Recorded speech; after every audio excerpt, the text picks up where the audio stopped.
na po kung ano mga kasama ko. Pero sana po makakabay sa inyo, tulong sa inyo ang ating pag-iilay sa ating bago na lang tayo pumasok po sa mga huling linggo ng Kuwares.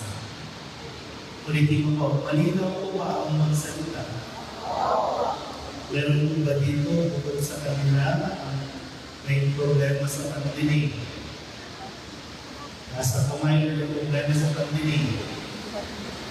Ha? Sigurado ha? Hindi po kayo yan ha?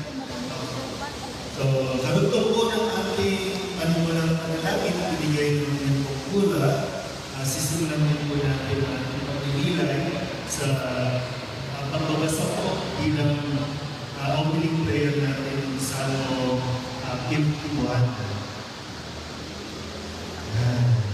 So, dalangin po yan ang paghingi ng kapatawaran. Bilang paghahanda na rin natin sa mga magbubungbisa. Bahagi lang po natin sa dalawa. Yung kanan na part, kayo po yun. Yung kalawang part, kayo po yun. So, pag nakalagay kanan, kayo lang po ang magbabasa. Mag-recite. Taksan niyo po ang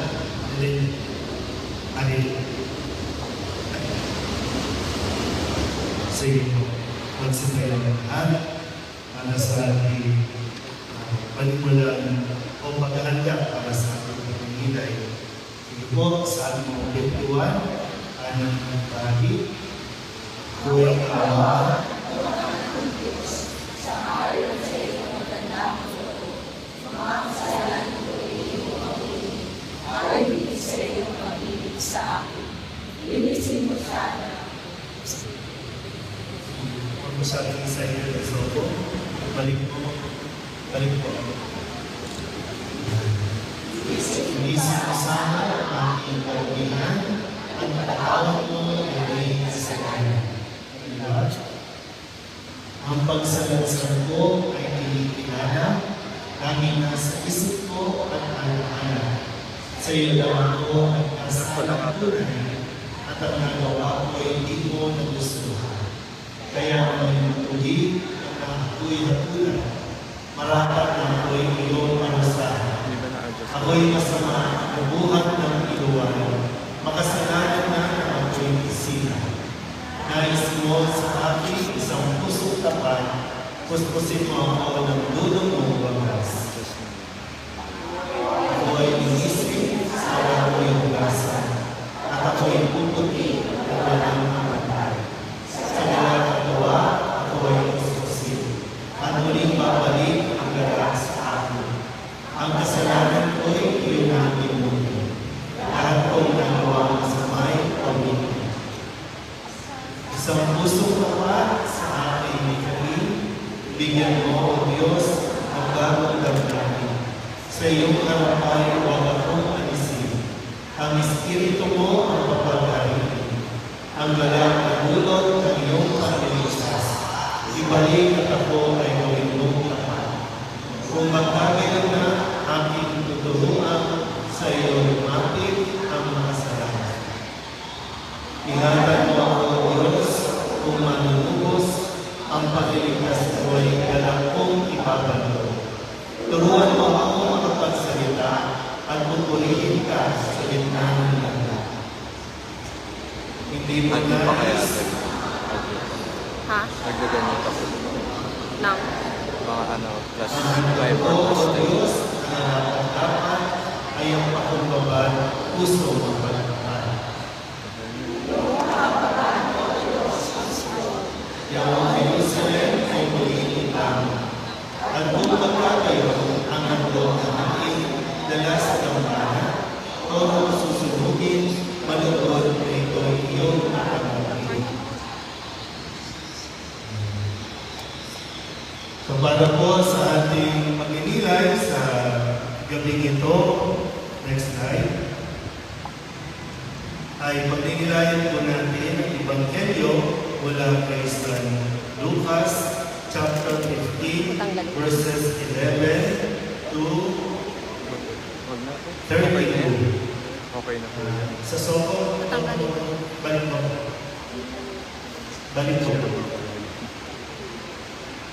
Balik na. Balik mo. Sasabi po ako ng next sa kanya na po ilimit mo. Lutang pa. So para po sa ating pagninilay Sandali ko eh. mula sa Ebanghelyo. Sumainyo ang Panginoon. Ang mabuting balita ng Panginoon ayon kay San Lucas.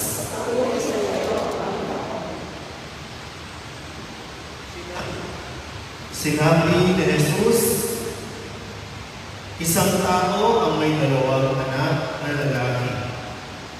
Ang wika ng bunso, balik niyo lang po din sila sa kanya.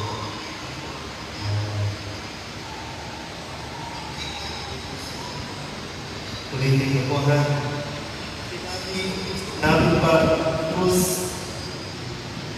Ang dapat malapit sa kanya yun. mukhang ayaw ko marinig sa inyo. Sinabi pa ni Jesus, isang tao ang may dalawang anak na lalaki. Ang wika. Huwag niyo muna i-flash. Yung gas na yun. Ang gulo naman yung Jeff.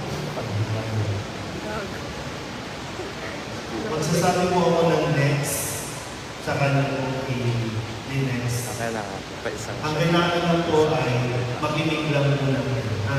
Kaya kinaklarify ko kanina kung malinaw ba ang salita o kung meron kayong problema sa pagdinig. Kaya niya Matayo. picture mo siya, tapos yung background. Sisimulan mo ulit ha? Pag ito hindi niyo pa nakalala ha? Sinabi pa ni Jesus, isang tao ang may dalawang anak na lalaki. Ang wika ng bunso, Ama, ibigay na po ninyo sa akin ang mamanahin ko. At binahagi sa kanila ng Ama ang kanyang ari-arian. Pagkalipas ng ilang araw, ipinagbili ng bunso ang kanyang ari-arian at nagtungo sa malayong lupain, taglay ang buo niyang kayamanan. At doon, nilustay na lahat sa diwas kong pamumuhay. Nang malustay na niya ang kanyang kayamanan, nagkaroon ng matinding tagutong sa lupain niya at nagdalita siya. Kaya't namasukan siya sa isang mamamayan ng lupain niya Siya'y pinapunta nito sa bukid upang mag-alaga ng baboy. Ibig sana niyang punan ang kanyang pagkain kahit ng mga bungang kahoy na ipinakakain sa mga baboy, ngunit walang magbigay sa kanya. Nang mapag-isip-isip niya ang kanyang ginawa, nasabi niya sa sarili, ang mga alila ng aking ama ay may sapat na pagkain at lumalabis pa. Samantalang ako'y namamatay ng gutom dito. Babalik ako sa kanya at sasabihin ko, Ama, nagkasala po ako sa Diyos at sa inyo. Hindi na po ako karapat-dapat na tawagin ninyong anak. Ibilang na lamang ninyo ako isa sa inyong mga alila.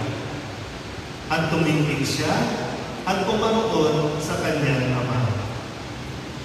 Malayo pa ay natanawan na siya ng ama at ito'y labis na nahabag sa kanya. Kaya't patapos siyang sinalubong, niyakap at hinagkan. Sinabi ng anak, Ama, nagkasala po ako sa Diyos at sa inyo. Hindi na po ako karapat-dapat na tawagin ninyong anak. Ngunit tinawag ng ama ang kanyang mga alila. Madali, dalhin niyo rito ang pinakamahusay na damit at isuot sa kanya. Suotan siya ng singsing at panyapak. Kunin ang pinatabang luya at patayin. Kumain tayo at magsaya. Sapagkat namatay na ang anak kong ito, ngunit muling nabuhay. Nawala, ngunit nasumpungan. At sila'y nagsaya. Nasa bukid noon ang anak ng panganay. Umuwi siya at nang malapit na sa bahay, ay narinig niya ang tugtugan at sayawan. Tinawag niya ang isa sa mga alila at tinanong, "Bakit? May ano sa atin?" "Dumating po ang inyong kapatid," tugon ng alila. "Ipinapatay ng inyong ama ang pinatabanguyan, sapagkat nagbalik siyang buhay at walang sakit." Nagalit ang panganay at ayaw itong pumasok sa bahay. Kaya lumabas ang kanyang ama at inaamo-amo siya. Ngunit sinabi nito, "Pinaglingkuran ko kayo sa loob ng maraming taon at kailanman hindi ko kayo sinuway. Ngunit minsan, hindi ninyo ako binigyan ng kahit isang bisirong kambing para magkatuwaan kami ng aking mga kaibigan. Subalit nang dumating ang anak ninyong lumustay ng inyong kabuhayan sa masasamang babae, ipinagpatay pa ninyo ng pinatabanguyan." Sumagot ang ama, "Anak, lagi kitang kapiling. Ang lahat ng ari-arian ko'y sa iyo. Ngunit dapat tayong magsaya at mag-alala, sapagkat namatay na ang kapatid mo, ngunit muling nabuhay. Nawala, ngunit nasumunan." Ang mabuting balita ng Panginoon. Maupo na po ang lahat. Muli po, isang magandang gabi sa inyo po lahat. Kailan niyo po ito huling narinig? Sunday. Konting review lang para medyo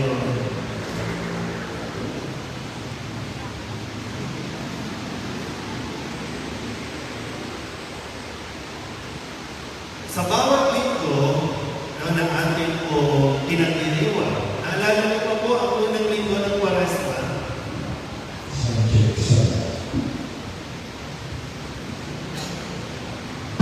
Unang linggo ng Kwaresma. Unang linggo. Ang Asherah Day ay simula ng Kwaresma. Pero ang unang linggo, ano yung kwento? Kasi ba bawat linggo, meron tayong pinupuntahan.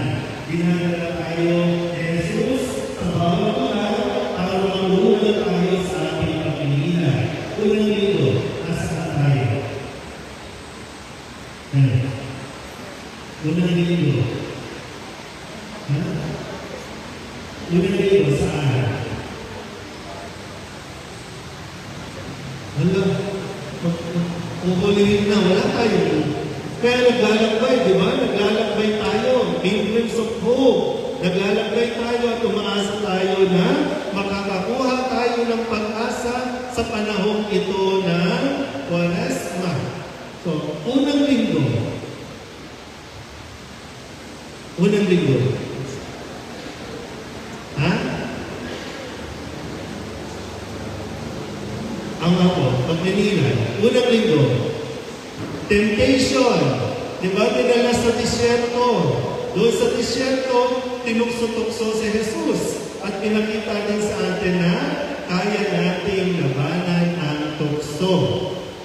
Sabihin niyo nga sa tabi ninyo, lumayas ka sa patas.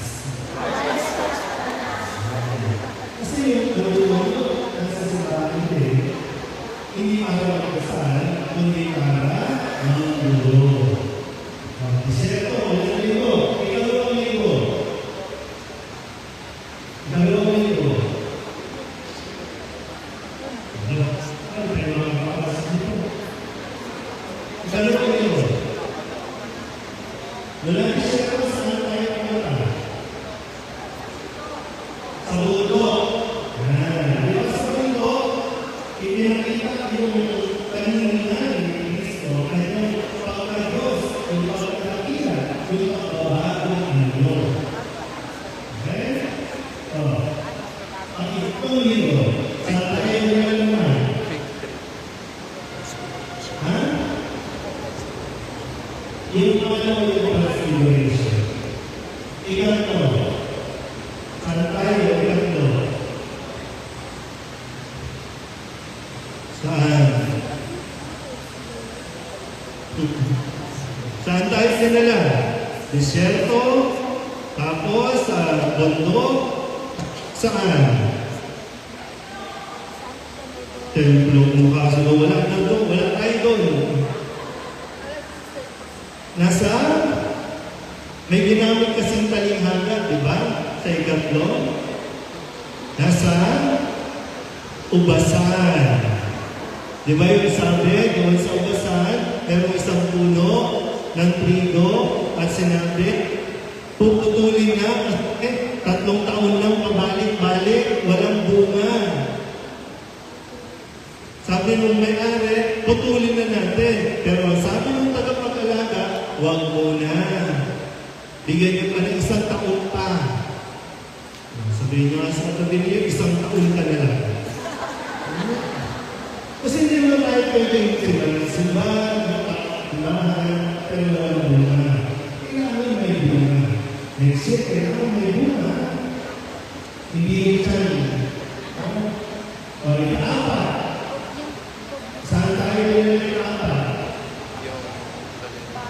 Sabi ko ba? Ha? Kakabasa ko lang. Sabi ko ba anak? Ha? Nasaan sila ngayon? Nasaan sila? Bahay. Pamilya, di ba? Pamilya. So, hindi maaalis sa ating paglalakbay ang kwento ng ating pamilya. Kaya ito po, kung sinabi pa, ito ang pamilya, o connection, ano ang tema sa panahon ng jubileo na iniintay natin ang kwento ng bawat pamilya. Kaya ito yung kwento na para natin mga gulo. Okay tayo? Sige. Inasa ko ng iman. Sinulan na mag-uungin ang kwento. Paano nagsimula ang kwento ng Ebanghelyo natin? May dalawang anak. Mayroong isang ama, may 2 anak. Okay. Ituloy mo po. Ano nangyari? Yung bunong ama ay yung anak na bunso. Sabi ng bunso, no, may 2 anak. Sabi ng bunso, Ama, ibigay mo na sa akin ang mamanahin ko. Okay? So, pagkatapos nun, ano nangyari? So, hindi pa siya umalis. Anong ginawa ng ama? Hinati. Hinati ang kanyang ari-arian, ibinigay sa anak. Okay? Oh. Nung nahati na, ano nangyari? Ito. Ano? Umalis ang bunso, tangay-tangay lahat ng pinagbilhan ng kanyang arian. Tapos, saan siya nagpunta? Saan nagpunta? Ha? Saan nagpunta? Sa Gagalangin. Lumitrit. Saan? Saan nagpunta? Ah. Sa bayan. Anong bayan? So napakalayo-layo, dala yung kanyang kayamanan at nilustay ang kanyang kayamanan. Habang nilulustay niya, nagkaroon ng COVID. Di ba? Noong panahon niya, nagkaroon ng epidemya noong panahon yun. Kaya siya ay, ano nangyari? Naghirap. Wala na siyang makain o kaya siya ay anong ginawa niya? Namasukan tagapag-alaga ng baboy. So wala daw po nagbibigay sa kanya ng pagkain kahit pagkain ng baboy ayaw ibigay sa kanya. Kaya ano ang naisip niya? Ha? Bumalik na lang sa kanyang ama. Kasi doon yung mga katulong ay okay? Pagkatapos nun, may iniisip siyang dialogue, di ba? No? Di ba? Balik ako. Ano yung sasabihin niya sa kanyang ama? Nagkasala ako sa Ama, nagkasala ako sa Diyos at sa iyo, hindi na po ako karapat-dapat, natawagin anak, ituring na lang ako isang alipin. At tumindig siya. Tumayo na siya, pumunta na siya doon. Pagdating doon sa bahay nila, ano nangyari? Magkakastig-dig na niya. Ano nangyari? Ha? Palapit na lang siya, nakita na siya ng tatay, tumakbo, niyak. Okay. So, sinabi na ng anak, may dialogue.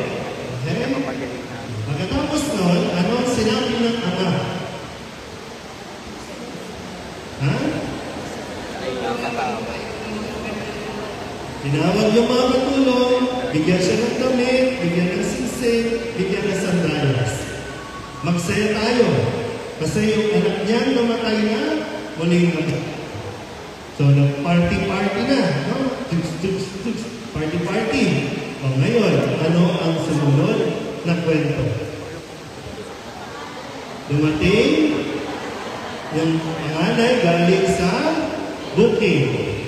Tinanong ang alipin, anong mayroon sa atin? Ano ang sabi ng katulong?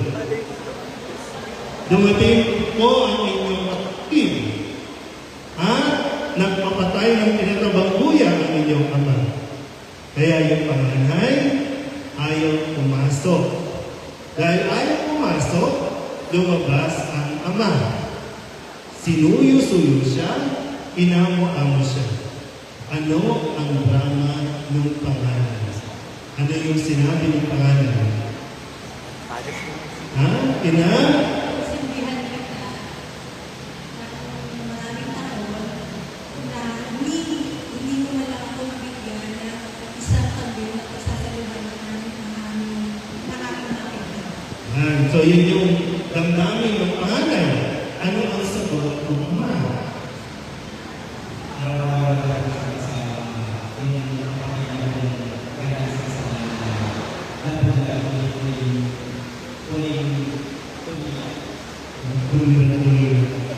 Mamatay ulit-ulit sa buhay.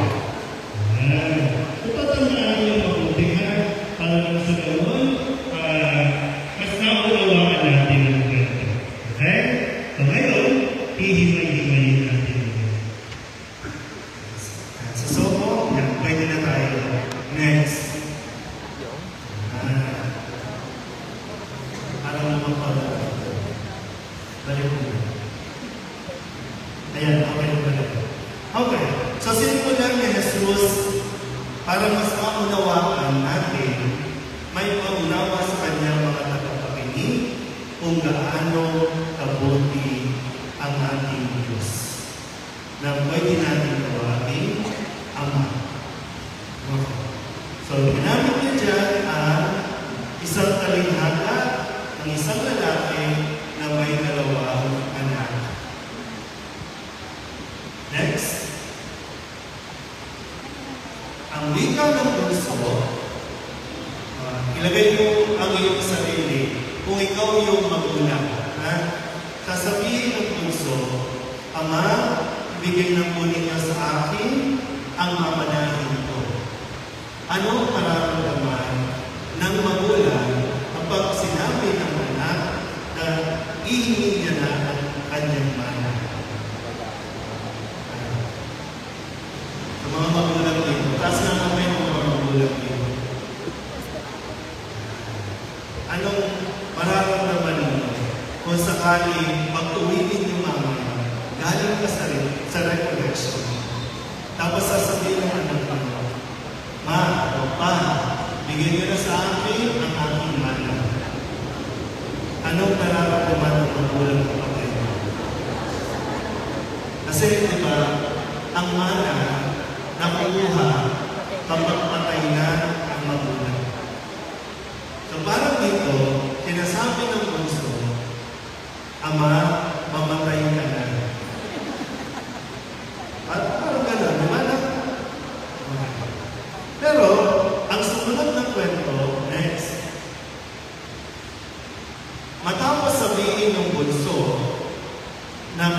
niya na ang kanyang mana, yan ang sumunod na kwento. Ibinahagi ng Ama ang kanyang ari-arian sa kanyang dalawang anak. Ibinahagi na. Tandaan niyo na, ibinahagi na. Next. Pagkalipas ng ilang araw, siyempre, binenta pa nung bunso ang lahat ng shares niya. Ilang baka, ilang tupa, pati yung lupain, siguro, nandoon. Hirap nun, di ba? Nung dapat pamilya na, tapos ngayon kalahati, ibang tao na ang nagmamayari. Di ba? Pero, binigay yun ng Ama, binenta na nung anak ang kanyang ari-arian, nagtungo sa malayong lupain, taglay o daladala ang kanyang kayamanan, at doon ay inustay lahat sa diwastong pamumuhay. Kaya alam nyo, ang mga magulang na hinay-hinay nila sa pagpupunta. Kasi yung akala ng yung blessing, nagiging sumpa para sa pamilya. Kasi alam niyo, yung kayo, alam niyo pinagpagulan ninyo, lahat ng pinagdan ninyo, pinagsikapan ninyo. Alam lang nila, di ba, na nagsimula kang magtinda, nagtitinda ka lang sa karinderya, nakapundar ka, nagkaroon ng restaurant ka, nagkaroon ka ng meeting, paapahan, unti-unti yan. Nakita mo yun, di ba? Yung pagpupursige, kaya lang, minsan, hinay-hinay sa pagsasabi ninyo, ayoko kong maranasan nila ang hirap na naranasan nila. O kaya ngayon, yung mga anak ninyo, konting hirap lang, depression na. Eh halos ikaw, makapag-aral lang, kahit magbakol ka, na itlog, kanin, nalagyan mo lang ng mantika, ng asin, sold na. Ngayon, mayroon ka ng fried chicken, iinarte pa yan. Makapag-aral ka lang, lalakad ka, ilang kanto mula dito. Ngayon, may e-bike na. Kasi ayaw ninyong pagpawisan ang inyong anak. Hinay-hinay, ay hindi lumumula na yan. Ha? Turuan sila paano magpursige. Huwag niyong ibigay ang lahat. Next. Kaya nang marustay na ng bunso ang lahat ng kayamanan, nagkaroon ng matinding tagutom ng panahon iyon. At tunay na, di ba, kapag wala ka na, doon mo malalaman kung sino ang tunay na kaibigan. Kapag ikaw ay nanlilibre, kapag ikaw ang mayroong pera, maraming nakapalibot sa iyo. Marami ang magtatrato sa iyo na special ka.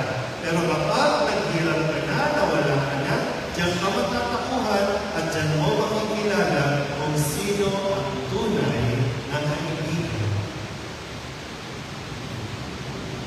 Ito rin talaga sa puso, parang isang amal ito na kanyang pinagdaraanan. Naranasan niya ngayon paano ang magutom. Kasi kahit kung nasa bahay pa siya, wala siyang problema. Sisigaw lang siya, tatawagin lang niya ang kanyang alipin, andyan na ang pagkain, andyan na ang pampaligo, andyan na ang tubig, lahat. Pero dahil dito sa kanyang mangyayari, sa kanyang naranasan, natuto siya ngayon magpanak ng luto. At yung pagkain, kahit pagkain ng baboy, gusto niya nang kainin, mainsan lang yung buto niya. Pero yun nga lang, sa kasawayang palad, kahit ang pagkain ng baboy, ayaw ipakain sa kanya. Mas mahalaga doon sa amo ang buhay ng baboy kaysa sa buhay ng tao. Sounds familiar ba?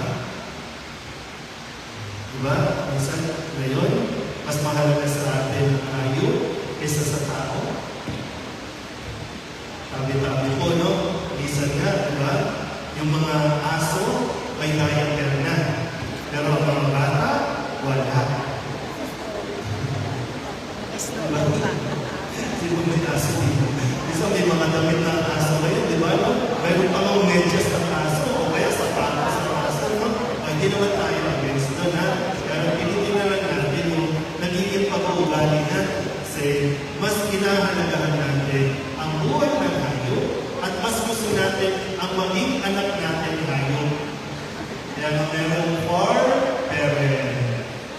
Ano at? Ayaw mag-alaga ng bata. Ayaw magpadede, pero gusto magpadede, no? Yung pusa, gusto padede ng aso, gusto padede ng kulang na lang. Di pa ako nakakakita ng daga na pinadede. Ang dami pa naman ditong daga, di ba? No? Kung meron na sana mag-aalaga ng mga daga. Okay, mabalik tayo. Kaya, napag-isip-isip niya ng magandang bagay po, no? Napag-isip-isip niya, nagkamali siya. Kaya sabi niya, bakit ganun? Bakit ako magtitiis dito? Bakit magpapakamatay na ako dito? Eh samantalang doon sa bahay namin, yung mga katulong sa gana, inaasikaso din. Pero alam niya na, nagkamali siya. Alam niya na nasaktan niya yung tatay niya. Kaya, balik na lang siya, hindi bilang anak, kundi bilang alipin. So, wala kang pride. Kasi ikaw mamatay na ito. So, balik na lang siya doon, hingi siya ng tulong. Kaya, yung dialogue niya, sige ba? Next. Yan. Kaya napag-isip-isip niya. Kaya ang sasabihin niya ay, Ama, nagkasala ako sa Diyos. Nakuha niyo ba yun? Mga bata. Pag sumusuway tayo sa mga magulang, pag sinusuway natin ang mga magulang, unang-una tayo nagkakasala sa Diyos. Ano ang utos ng Diyos? Igalang mo ang iyong mga ina, ang iyong magulang. Eh sa puntong ito, hindi niya ginalang ang kanyang ama. Diba sabi mo nga kanina, kapag kinuha mo ang mana mo, ibig sabihin, consider mo, patay na sa akin. Putol na. Kaya, alam niya, nagkasala siya sa Diyos. Nagkasala siya, pangalawa, sa kanyang ama. Kaya humingi siya o lumapit siya, hindi na para bilang anak, kundi para alipin. Okay ba tayo? Nakapasok na sa kwento? Asa pa ba dyan? Sige, next. Sabihin nyo nga sa katabi ninyo, tumindig ka na. Baka lang po, no? Baka lang. Ma-inspire ka nitong kwento ito. Na kailangan mo ng tumindig. Sa mga kabataan na medyo pabugso-bugso ang damdamin, nasaktan mo ang damdamin ng iyong magulang, sa kakarequest mo ng kung ano-ano, bagong cellphone, bagong gadget, alawas dito, pagpili ng relo, pagpili ng sapatos, hindi ka lang binigyan, minura mo pa ang magulang mo. Tumindig ka. Pumaroon siya sa kanyang mga. Hindi ko rin alam, baka yung sa atin dito, no? Minsan yung kwento natin, kabataan mo pa, hanggang ngayon, hindi mo pa kinakausap ng magulang mo. Ano bang hinihintay mo? Mahigayan sa trabaho? Sa harap magdadrama at pamilya mo? Na hindi ka hinihintay? Ngayon, tumitig ka na. Lalo pa sa atin, mga taga-simbahan, ano? Ang mga taga-simbahan na mas active pa tayo sa simbahan, mas mabait tayo sa simbahan, pero pagdating sa loob ng pamilya, parang questionable ang ating karakter. So, alin ba yung totoo? Yung pinapakita sa simbahan o yung nasa bahay tayo? Okay? At tumindig siya maroon sa kanyang ama. So, yun ang kwento ng bunso. Okay? Yun ang kwento ng bunso. Next, punta tayo sa ama. Malalim pa, natanawan na niya ang kanyang anak. Imagine nyo ba? Sige nga, pikit nga kayo. Imagine niyo kayo naman yung ama. Nakita niyo, paparating na ang inyong anak. Kinuha yung anak, nagwaldas, ngayon, dumarating siya, nunanit ang damit, madungis, di pa naliligo, ang payag-payag na kasi walang pagkain. Okay. Dila. Ano ngayon ang magiging reaksyon mo? Kasi dito sa ating kwento, nang makita ng ama ang kanyang anak, patakbo siyang sumalubong sa kanyang anak. At tingnan niyo po ha, patakbo siyang sumalubong. Hindi siya naghintay doon, kundi patakbo siyang sumalubong sa kanyang anak at doon ay niyakap siya, pinanikan, yun lang. Kaya sabi ng bunso, next, basa na, Ama,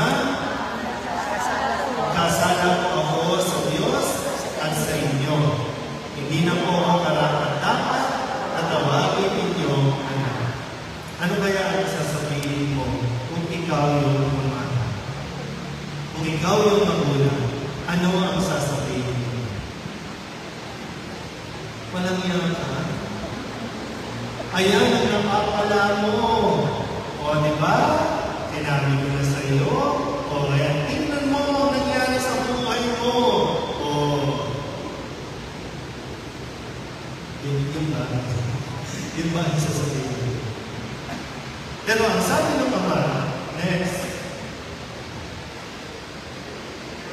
ngunit tinawag ang alipin, madali, dalhin ninyo rito pinakamahusay na damit, isuot sa kanya. Suotan siya ng singsing. Alam niyo, yung singsing, lit ng kanyang status. Kasi alam ng mga alipin na yung identification ng kanyang amo. Kaya ang mga balak lang niya, sa pagbabalik niya, ituring na lang siya alipin. Pero sa pagbabalik niya, itinuring siya muli anak. Kaya ibalik, isuot ang singsing, bigyan ng panyapat. Magpatay ng tinatabang buya. Magdiwang tayo. No? Magse-celebrate yan tayo. Kapag dumating ang isang anak na nagwaldas, kapag dumating ang isang anak na nagbisyo, kapag dumating ang isang anak na akala mo gag-graduate, pero hindi pa na makakatapos, sino may mga may graduating student dito? Pag dumating yan, isang araw na akala mo nag-aaral, yung pala ngayon mag-aaral na paano mag-aalala ng bata.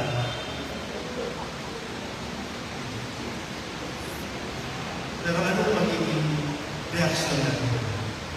Susumbatan na natin? Ipamumukha ba natin sa kanya? Kasi diba, may nadapanan, sinita mo pa. Imbis na nadapanan, ibig mo, tulungan mo. Yung nagiging reaksyon natin. Pero sa kwento natin ngayon, ipinapaalala na kung ano nangyari, tapos na yun. Kalimutan mo na. Ang importante, yun ang mahalaga ng bahay. Kaya nyo niya sa sakramento ng kumpisan, ganyan yung pinapalakay sa atin ng kumpisan. Diba kapag sinabi mo pa ang kasalanan mo, susumbatan mo ba ng pare? O susumbatan mo ba ng Diyos sa pamamagitan ng pare? Hindi. Tapos na yun. Ang problema tayo nga ang hindi makalimot. Yung naikumpisan na, yung napatawad na, uulit-ulitin mo pa. Ang patawad ka na natin. Kaso ikaw, ayaw mo patawarin ang iyong sarili. Pinatawad ka na.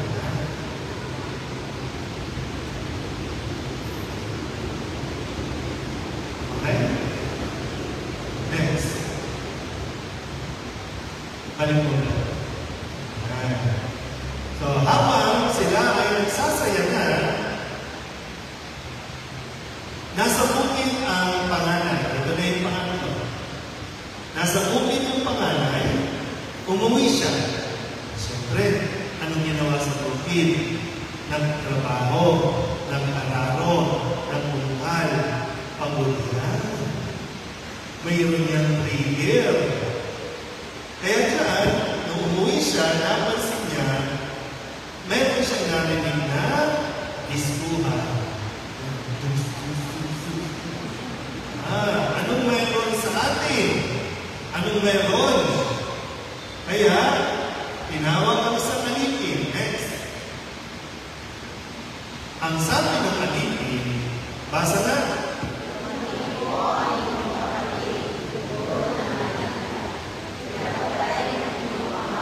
Ang pinatabangguyan sapagkat nagbalik siyang buhay at walang sakit. Tingnan niyo po yun. Minsan kasi yung mga nakakausap natin, imbis na makatulong, nakakatagdag pa sa gatong. Mga katungera, eh, tanong lang niya, ano ba meron sa atin? So, ang sagot, dumating po ang inyong kapatid. Ano ba ito yun? Sige nga, paano mo, ano ba, yung dialogue, paano mo sasabihin niya? Dumating po ang inyong kapatid. At ito pa, pag may ganyan na, di ba? At ito pa, alam mo ba, pinagpatay ka ng tatay mo. Kasi ang sabi ng tatay mo, yung anak yung kapatid mo namatay, nabuhay mo daw. Nawala, ngayon nasa buhay. Kaya ayun, ang party.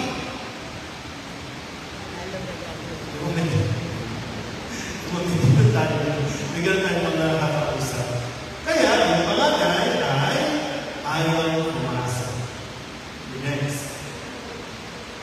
Nagaling yung panganay. Ayaw nitong pumasok, kaya lumabas ang ama. Next. Ito na ngayon. Ngunit, sinabi nito, basa na,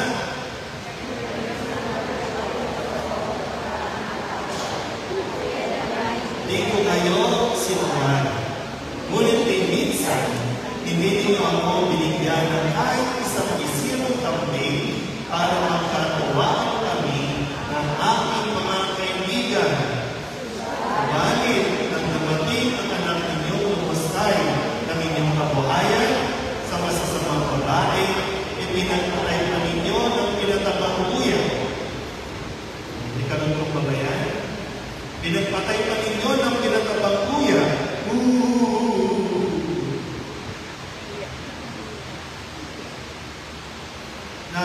Napipil niyo ba yung kanyang emosyon?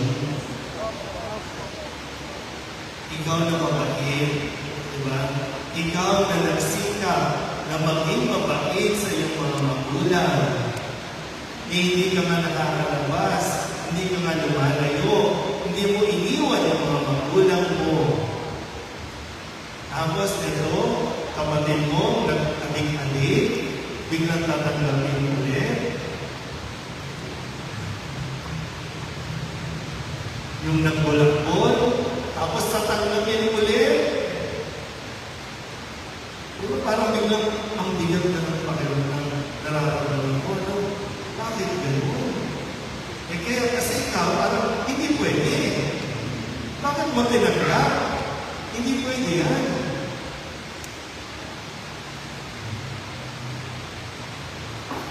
Yung itinadrama ng pangalan, balikan na natin ang itinadrama ng pangalan. Pinaglingkuran ko kayo. Okay? Kasi yung bunso, sa umpisa, di talaga umalis. Gusto niyo mabuhay, ayaw sa gusto niya. Choice niya yun. Desisyon niya yun. Itong pangalan, desisyon niya rin, manatili, maglingkod, maglingkuran ng kanyang ama. Desisyon niya yun.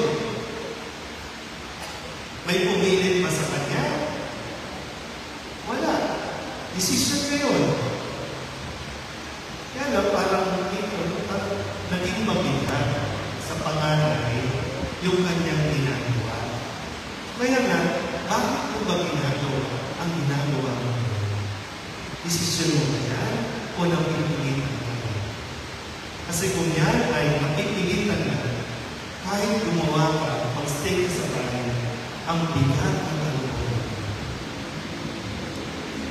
Sinasabi ng panganay, minsan, hindi mo yan ng kahit kambing para magkatuwaan kami ng aking mga kaibigan. Ang tanong, pinigilan ba siya?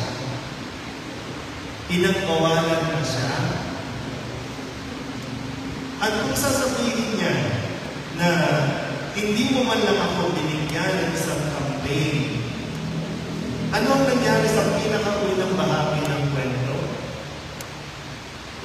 Nang hingi ng bunso ang kanyang mana? Di ba hinati na ng ama? So, ibig sabihin, kanya na yung kalahati. Pwede niyang gawin lahat ng gusto niya na maibigan niya kasi kanya yun.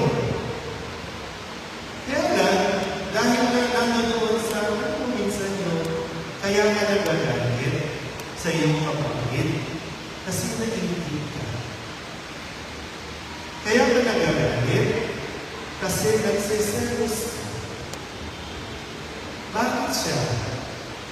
Nagpakasaya siya. Ikaw hindi.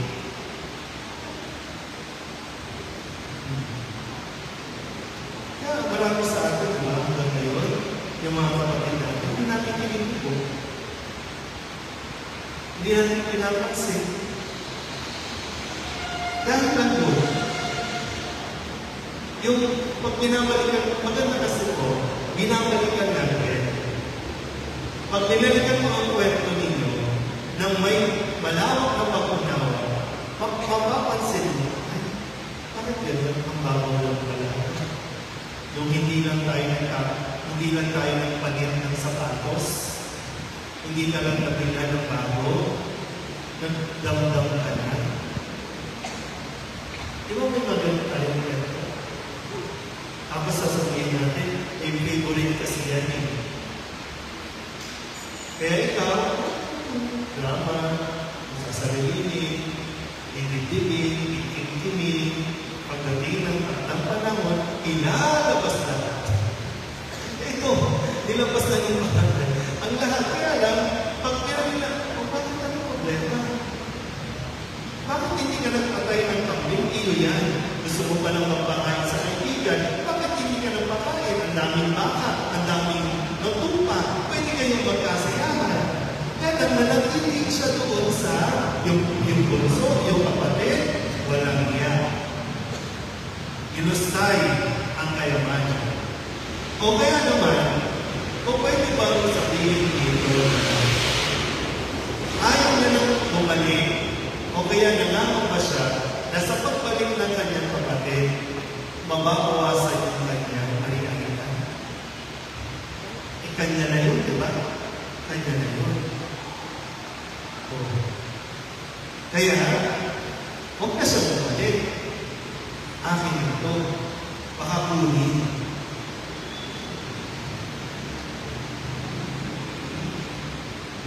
Isang malaking buntong hininga.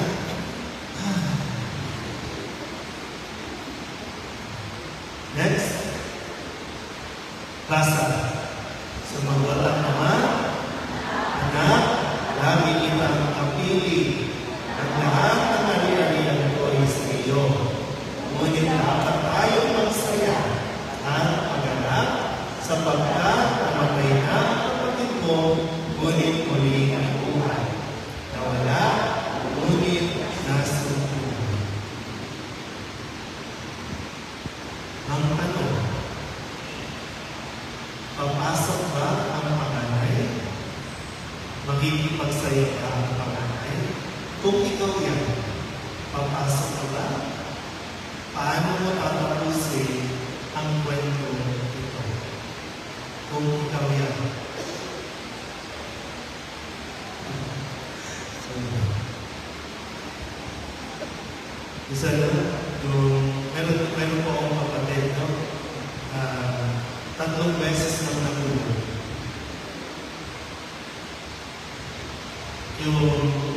Yung isang kapatid, 3 beses na natulog. Ngayon nakagaya. Yung mga umpisa, yung attitude ko, okay na yan dyan sa loob ng pulo. Diyan na lang siya. Sumama ko sa loob, pag-iisip. Diyan na lang siya. Lagi ka sa loob eh. Nagastusan mo pa ng pampiyansa. Mahal-mahal ng pampiyansa. Pag pinampiyansahan, balik sa dati. Pero, lagi natin ko yung hamon na matuto, umanggap. Kaya po ito, ating pinamilihan. Paano mo nakapusan? May mga kasama tayo dati, mga taga-simbahan, mga lingkod sa simbahan, na issue. Either sa relasyon, sa pera, o sa posisyon. Nasaan sila doon? Sinasabi ba natin, huwag na silang pumalik. Okay naman ang ayaw-ayaw yung iba na, okay na ayaw ko. Ba't pa sila babalik? Bakit tatanggapin pa yung ayaw? Bakit bibigyan ng chance?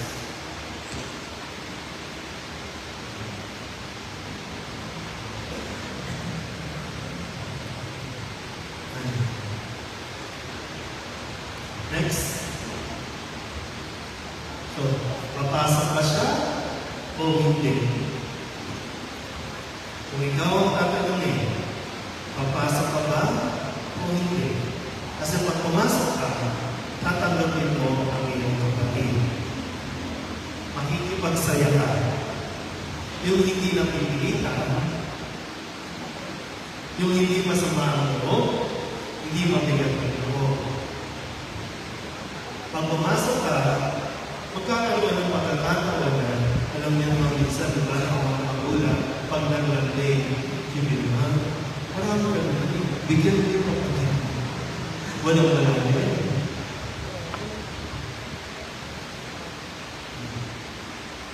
Nasa pangon tayo ng Jubileo. Ilan sa mga kwento sa Jubileo?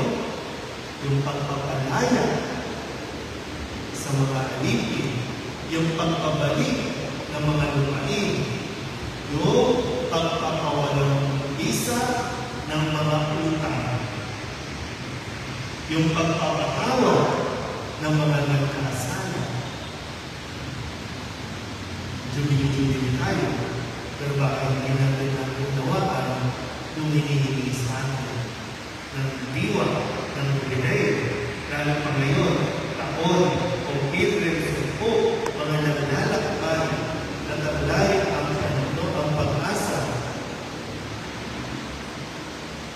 Ayaw ba natin ibigay ang pag-asa? Next. Ang kwento ito ay kwento ng pag-asa. Yung bunso na nagkamali, nagkaroon ng pag-asa. Nang sabihin niya na kahit maging alipin na lang, alam niyo yun, no? Yung kahit maging alipin na lang, yan ay attitude na kung makapit ka at naniniwala ka, may pag-asa ka. Kasi sabi, di ba, mamamatay ako dito sa puto, pero nakakita siya ng pag-asa. Kahit maging katulong na lang sa tahanan ng aming Ama. Sabihin mo sa tabi ninyo, may pag-asa.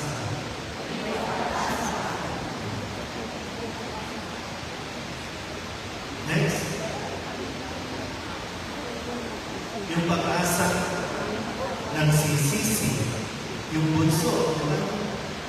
May pag-asa kung may pagsisisi. Pakiulit nga.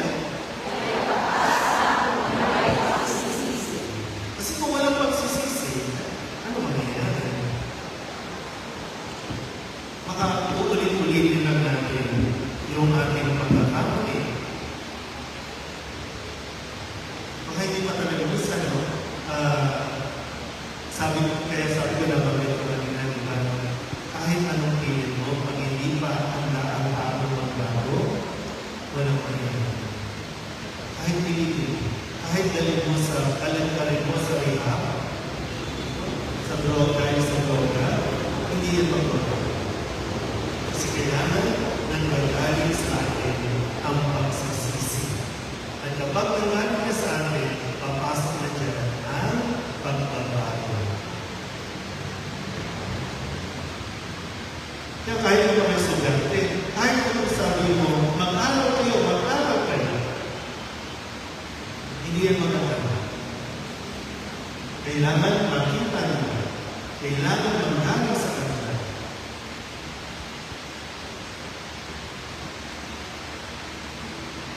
Sabihin mo ulit, may pag-asa kung may pagsisisi. Next. Basa. May pag-asa kung may pagpapatawa. Yan yung sa Ama. Kung mayroon na, ito kasi yung nakita ng Ama, di ba? Nandun siya, alam niya, mali yung ginawa ng anak, ng bunso, pero hinayaan niya din. Okay, sige. Buhay na yun eh. Kasi minsan, ay buhay naman talaga ang bawat anak. Magdidesisyon ang bawat anak. Hindi mo makipigilan niya. Pero siya, bilang Ama, alam niya, marahil, dahil Ama yan eh. Magkamali man ang anak, mananatili siya. Kaya nga, para ba sa kwento, pag in-imagine mo, araw-araw, naghihintay ang Ama, umaasa yung Ama, na babalik yung anak. Hindi siya nabigo. Yung Ama na umaasa, hindi nabigo. Parang ganda mo na. Ang isang tao, patuloy na umaasa, kahit kailan, hindi mabigo. Sabi nga sa katabi ninyo, umasa pa lang. Magbabago din yan. Alam niyo, kahit yung asawa mo, na anak mo, maghintay ka na. Babalik din niya. Kaya kayo balik. Alam niyo, pag kayo ha, pag-asawa ninyo, pag-asal kayo, isang tao babalik sa inyo. At pananagutan mo yan sa Diyos. Ha? Pag namakayat, ipanitin mo, kasi ikaw ang asawa. Kung nagloko man niya, nagloko niya yan, tapos na yun. Pero ikaw ay pananagutan ka pa rin sa Diyos dahil sa iyong pakarin. Ngayon siguro, medyo nabubulaan pa, piling pogi pa kasi siya, di ba? Piling pogi pa, na marami pa siyang makukuha ang babae, na isang araw na pagkakas. Sana, yun nga, pag dumating ang araw niyo, handa ka na tayo. Huwag mong pahirapan ang sarili. Huwag mong dalhin sa panghabang panahon. Kasi kung iniwan ka naman ng iyong, sabihin natin, kung iniwan ka ng asawa mo, ilang taon na ang lumipas, buhay ka pa. Ang importante, naging tapat ka hanggang sa dulo.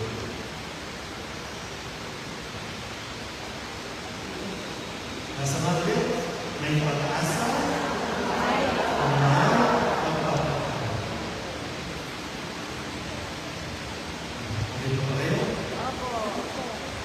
next. Nasa.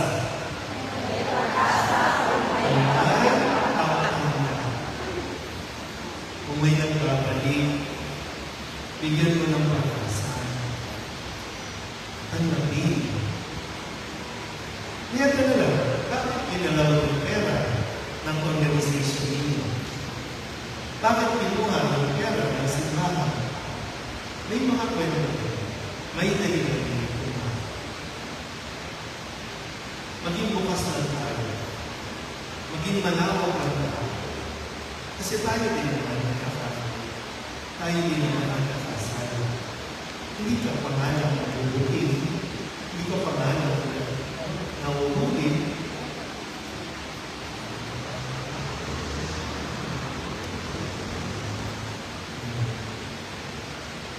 Nasa mga ulit? May pag-asa, umay, at anak. May kanya-kanya kahinaan. Pero kung nagsisisi na, lumapit na, ibigay yung yung pagkakas. Para sa tunay na diwa, wala kang pinay.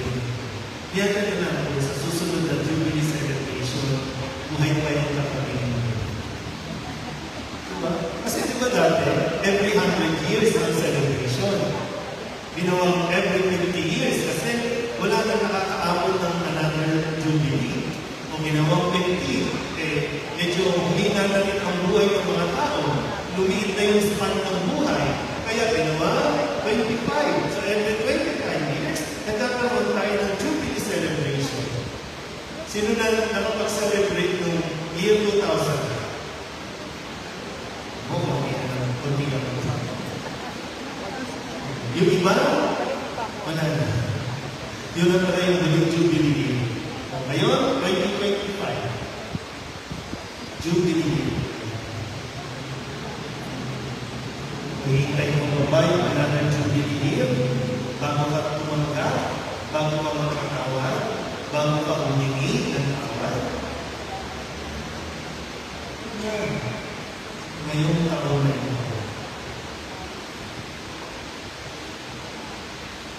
Basta na ulit.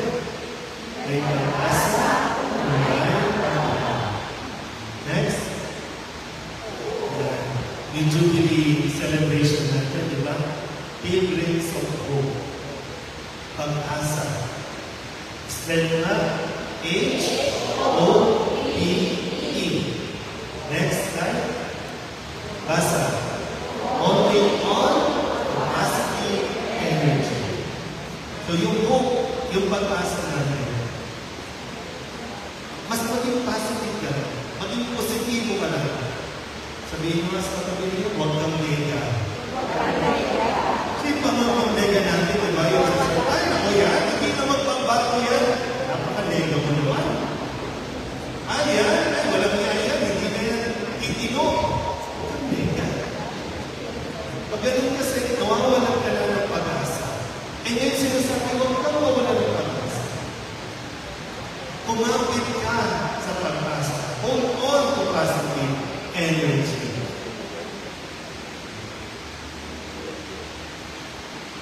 Next. Basa.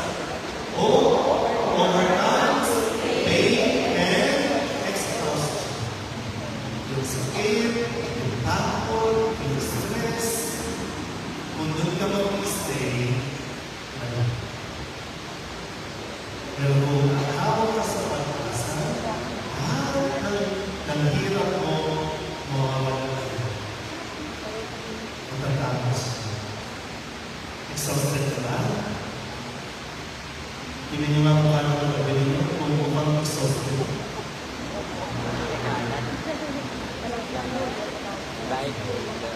Next. Last one.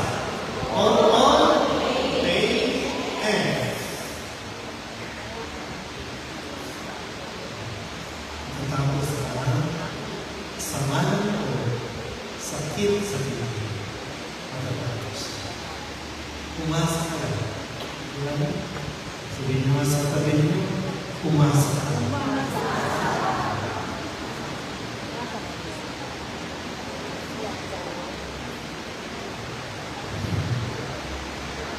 Medyo mahirap na, pero kaya yan. Kakayanan yan. Andiyan ang pag pag-asa.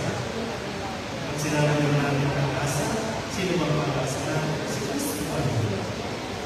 Si Kristo na matutuloy natin sa mga susunod na araw na kahit kailan gusto ko wala ng pag-asa sa atin. Na tayo po ay magbabago, na tayo ay magsisisi, na tayo ay maniligtas. Next. Asa na? Maglakbay tayo kalapit sa pag-asa, huwag tayo maglakbay palayo sa pag-asa.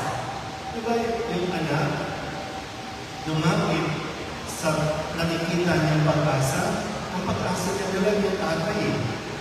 Diba na? Yun yung kanyang ginawa. Samantalang yung isa, pinipilit na ng ama, pasok ka. Kaya nung medyo lumapit. Nasa na ulit? Maglakbay tayo, palapit sa pag-asa, huwag tayo maglakbay palayo sa pag-asa. Pag nagkamali, bigyan mo ng panahon ng sarili mo. Okay? Pero huwag kang ng lupus. Kasi lalo ka mapapahama. Lalo ka malamig. Sana po, no? Sa gabi nito, mas mapatulan natin muli, no? Pag-nilayan ulit, pag-uwi ninyo sa inyong mga tahanan, kung tayo ba ay nanginiglaan din para ba ay mabuhayan ng pag-asa o tayo ay nanginiglaan para magbigay sa at sumulog sa pag-asa. Amen? Magandang ano po sa